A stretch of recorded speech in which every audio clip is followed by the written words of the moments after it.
I wanted to move away from the in-school activities of the ECF to the facilitated sessions. And you're in the privileged position that you will have seen lots of facilitated sessions. I have. For the ECF, and you also would have been involved in helping to train facilitators and structure those sessions into different cluster groups. And I just wanted you to think about those three things, really: working with facilitators to develop them, structuring the sessions in terms of different clusters, and also the actual delivery of the sessions. And thinking about those three things, what have you learned about what makes high quality professional development for all in those sessions?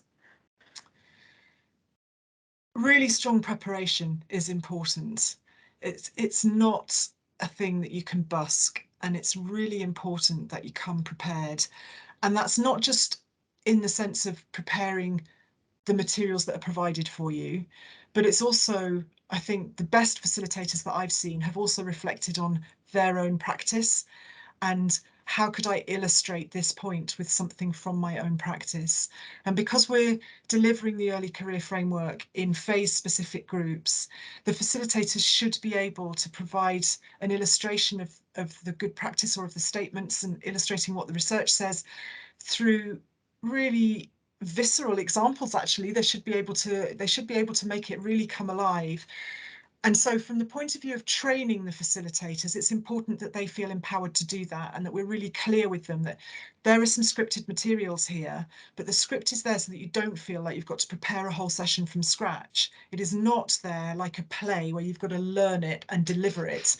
It's not a performance. This is, in a sense, this is your guide.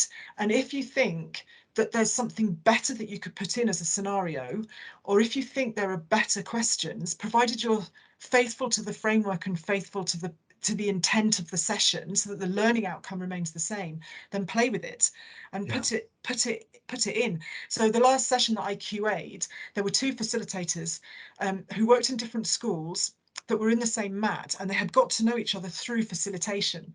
So that's another thing that I would say, is that facilitation is an opportunity to develop your own professional network and to learn about practice in other schools. And I know that professional relationships have grown as a result of our facilitation pairings.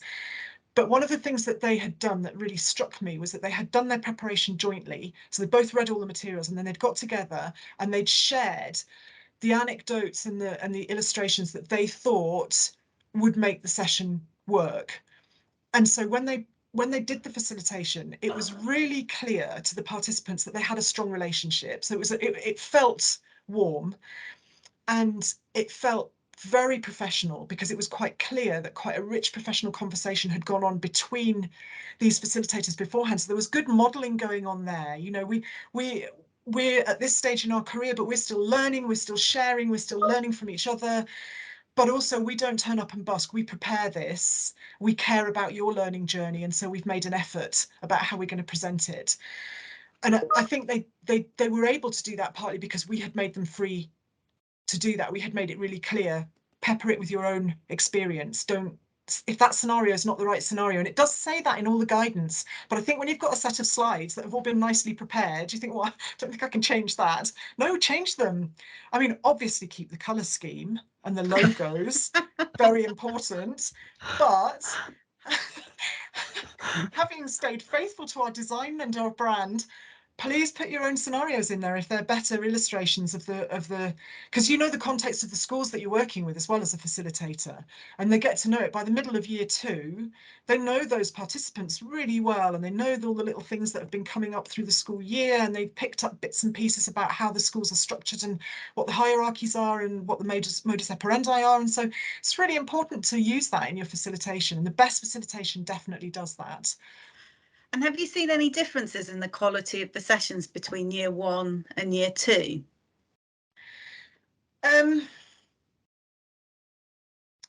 I think I've seen the facilitators feel much more comfortable and much less nervous. I think they were very nervous about making sure. Teachers want to do a good job, don't they? And we're not very comfortable teaching to somebody else's lesson plan.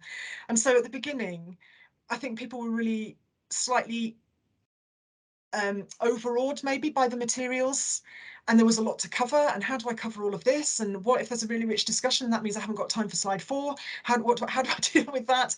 So they're much more comfortable now